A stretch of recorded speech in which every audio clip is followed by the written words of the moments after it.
بڑے رسول پر جذبہ افروز سادات کرام علماء اعظام اور اس محفل میں حاضر تمام مسلمانان اہل سنت والجماعت کو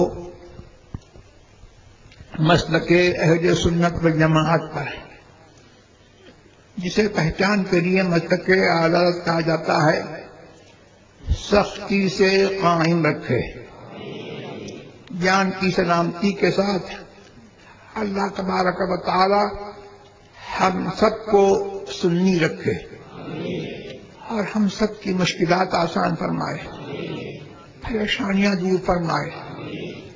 اور سب سے بڑی مراد ہماری یہ ہے کہ ہم جب تک اس دنیا میں رہیں محمد الرسول اللہ صلی اللہ تبارک و تعالی علیہ وسلم کے ان کے آل و اصحاب کے بزرگان دین کے سادات مارحہ کے سادات کالپی کے خواجہ غریب نواز کے حضور غوث اعظم رضی اللہ تبارک و تعالی عنہ کے جملہ اولیاء کرام علماء اعظام کے نیاز مند رہیں اور ہر مسلمان اپنی یہ ذمہ داری سمجھے کہ وہ کسی پیشے میں ہو کہیں ہو وہ مسلک اعلیٰ حضرت کا اپنے آپ کو مبدل سمجھے.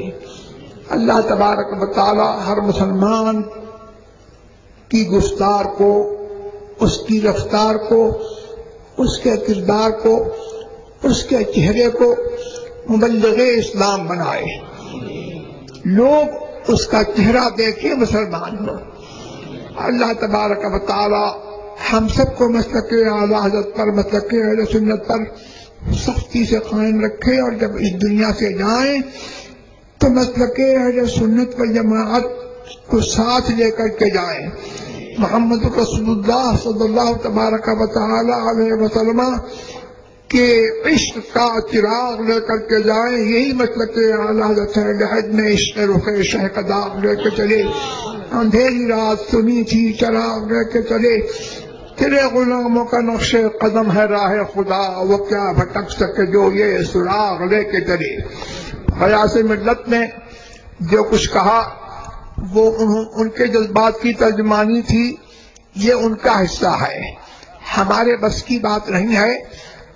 اور بہت بڑی بات ہے یہ ان کی اور یہ ان کا کرم ہے کہ انہوں نے اس منبر پر موجود جملہ علماء اعظام بشمول اس فقیر کے جو کچھ انہوں نے کہا اس کی ذمہ داری سے ہم لوگوں کو انہوں نے سبکدیش فرمایا.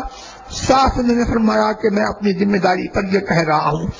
یہ ان کے جذبات کا تقاضا ہے اور حق گوئی اور غیرت حق اور عشق رسول سرور عالم صلی اللہ تبارک و تعالی علیہ وسلم کا تقاضا ہے کہ جو ان کو اعلیٰ حضرت عظیم البرکت فاضل بریلوی رضی اللہ تبارک و تعالی عنہ سے سادات کالپی اور سادات مارحہ کی سچی تربیت اور ان کی سچی صحبت سے جو محبت ان کو ورثے میں ملی ہے اس کا تقاضا ہے جس کی وجہ سے انہوں نے جو کچھ کلمات فرمائے یہ انہی کا حصہ ہے.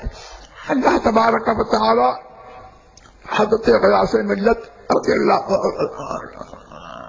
دامت برکاتہم العالیہ کو اور زیادہ غیرت حق عطا فرمائے, حمایت حق کی توفیق عطا فرمائے. اور جو لوگ مسلک اعلیٰ حضرت عظیم البرکت فاضل بریلوی رضی اللہ تبارک کے مسلک پر قائم ہیں حضور احسن العلماء رضی اللہ تبارک و تعالی عنہ حضور سید العلماء رضی اللہ تبارک و تعالی عنہ اور حضرت تاج العلماء سید محمد میاں رحمۃ اللہ تبارک و تعالی کی روش پر وہ قائم ہیں. اللہ تبارک و تعالی ان کو اور مضبوطی سے اس روش پر چلنے کی توفیق عطا فرمائے. اور جہاں سے مسلک اعلی حضرت کے خلاف کچھ آوازیں اٹھ رہی ہیں، اللہ تبارک و تعالی ان کو توفیق عطا فرمائے کہ وہ اسی روش پر آئیں اور اسی روش پر ثابت قدم رہیں جو ان کے بزرگوں کی روش تھی. یا الہی مسلک احمد رضا خان زندہ باد، حفظ ناموس رسالت کا جو ذمہ دار ہے. اللہ تبارک و تعالی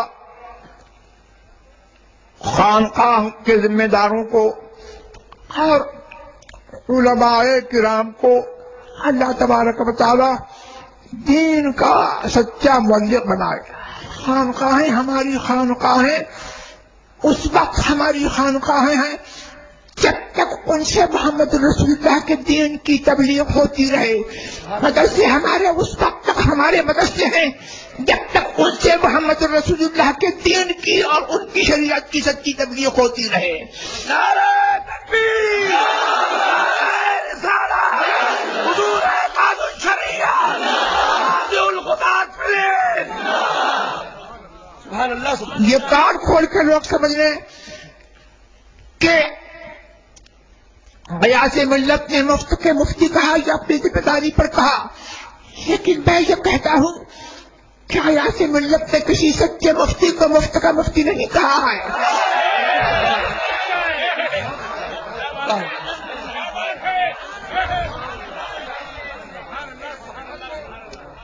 یہ مفتی کا کام نہیں ہے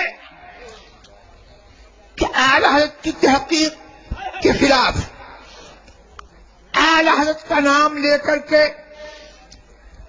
اعلی حضرت کی صریح عبارت کے خلاف، تحقیق کے خلاف فتویٰ دے اور کہے کہ یہ اعلی حضرت کے فتوے سے انحراف نہیں ہے، اور یہ کہے کہ یہ تصریحات اعلی حضرت ثابت ہے. عام دم برسر مطلب چلتی ٹرین کے سلسلے میں آپ کو حق ہے. آپ اگر مجتہد ہیں، صاحب تمیز ہیں، راجح اور مرجوح میں کی تمیز میں اگر آپ مستقل ہیں، تو آپ کو حق ہے کہ آپ اس سلسلے میں جو چاہیں کہیں، لیکن مہربانی کر کے یہ نہیں کہہ سکتے آپ کہ یہ اعلی حضرت کی تصریحات سے ثابت ہے. یہ کہنا سخت فریب ہے. اسی طرح سے بہت سارے مسائل میں یہ کیا جا رہا ہے. استفادہ ایک طرق موجبہ سے جن سے رمضان کا ثبوت یا عید کا ثبوت ہوتا ہے، ان میں سے ایک طرق موجبہ سے ایک طریقہ ہے استفادہ خبر، کہ کسی جگہ سے گروہ در گروہ متعدد جماعتیں آئیں، سب یک زبان ہو کر کے یہ شہادت دیں کہ ہم نے اپنی آنکھوں سے چاند دیکھا، یا دیکھنے والوں کی رویت پر شہادت دیں کہ ان لوگوں نے چاند دیکھ کر روزہ رکھا اور بنا رویت انہوں نے رمضان روزہ رکھا اور آج رمضان کا فلاں دن ہے. یہ استفادہ ہے. یہ استفادہ نہیں ہے کہ نو موبائل آ جائیں یا فیکس آ جائیں یا ٹیلی فون آ جائے یا تار آ جائے اور یہ استفادہ ہو جائے. یہ فتح وردیہ سے کہیں ثابت نہیں ہے. فتح وردیہ کا نام لے کر کے اور ایسی تصدیق، ایسی تحقیق پیش کرنا یہ سخت فریب ہے. اور مسلمانوں میں، سنیوں میں انتشار کا دروازہ کھولنا ہے، بلکہ غیر مقلدیت کی راہ پر اور آزادی کی راہ پر لگانا ہے. مجھے یہ خبر پہنچی کہ جب سے یہ فتویٰ دیا گیا کہ نو موبائل اگر آ جائے تو استفادہ ہو جائے گا، لوگوں میں فتنہ اور انتشار ہے، برپا ہے. عوام بیچارے کہاں جائیں اور ان کو گمراہی سے کیسے بچایا جائے؟ اب جو سچا پکا سنی حنفی مفتی ہے وہ کیا کرے؟ وہ کہے کہ ابھی شاد کی خبر نہیں آئی، بھیڑ کہتی ہے کہ آپ عید کیجئے ورنہ ہم کسی وہابی کے فلاں وہابی کے پیچھے جو ہے نماز پڑھ لیں گے. اس قسم کے واقعات ہو چکے. اللہ تبارک و تعالی مسلمانان اہل سنت والجماعت کو سچی توفیق عطا فرمائے، اور اللہ تبارک و تعالی ہم سب کو مسلک عادات پر سختی سے قائم رہنے کی توفیق عطا فرمائے، اور صلح کلیت کے فتنوں سے بچائے. صلح کلیت کے تعلق سے میں ذرا یہ بھی کہہ دوں کہ اب یہ آوازیں اٹھ رہی ہیں کہ ہر کلمہ وہ مسلمان ہے. ایک مضمون بھی ایک محقق صاحب کے نظر سے آئے اور یہ مضمون لکھ مارا کہ حدیث میں جو ہے کہ میری امت 72 یا 73 فرقے ہو جائے گی، سب جہنم میں. حدیث کے الفاظ ہیں کلہم فی النار، سب جہنم میں ہمیشہ رہیں گے. یہ حدیث کا صحیح ترجمہ ہے. الا واحدہ، مگر ایک. ما انا علیہ واصحابی، سرکار سے پوچھا کہ کون ہے وہ؟ سرکار نے فرمایا وہ جس پر میں ہوں اور میرے صحابہ قائم ہیں. لیکن وہ محقق صاحب یہ کہتے ہیں کہ جس طریقے سے بے نمازی اپنے کیے کی سزا پا کر کے کچھ دن جہنم میں رہ کر کے جنت میں جائے گا، سارے فرقوں کا مال یہ ہے کہ کچھ دن کے لیے وہ جہنم میں جائیں گے پھر جنت میں جائیں گے. اور انہوں نے کہہ دیا کہ یہاں پر دخول مراد ہے، خلود مراد نہیں ہے. یہ بہت ساری آیتوں کی تکذیب ہے، خود حدیث کے مفہوم میں تحریف ہے. اب ان کی پشت پناہی کون کر رہے ہیں مجھے کہنے کی ضرورت نہیں ہے، آپ کو معلوم ہے. کیا بات ہے؟ ان کے ساتھ کون بیٹھ رہے ہیں وہ مجھے کہنے سے چاہیے، آپ کو معلوم ہے. اور اسی تعلق سے بدنام زمانہ کتاب عرفان مذہب و مستق بانٹی گئی اور پوری دنیا میں چھاپی گئی، وہ بھیجی گئی، چھاپ کر کے بھیجی گئی. اس میں جو اہل سنت و جماعت باطل فرقوں کا رد کرتے ہیں، مرتد کو مرتد کہتے ہیں، کافر کو کافر کہتے ہیں، ان سب کو بیک زبان قلت مطالعہ اور کم فہمی اور جہل کا الزام دیا گیا.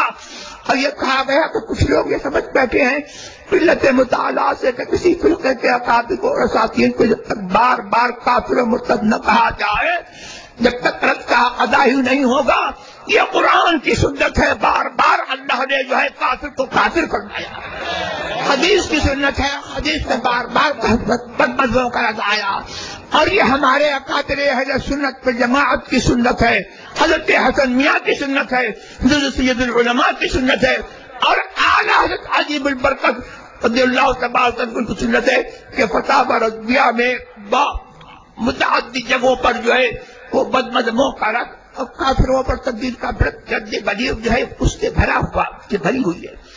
تو یہ کتاب اب بانٹی جا رہی ہے، اور اس کے بانٹنے والے کون ہیں وہ بھی آپ کو معلوم ہے. تو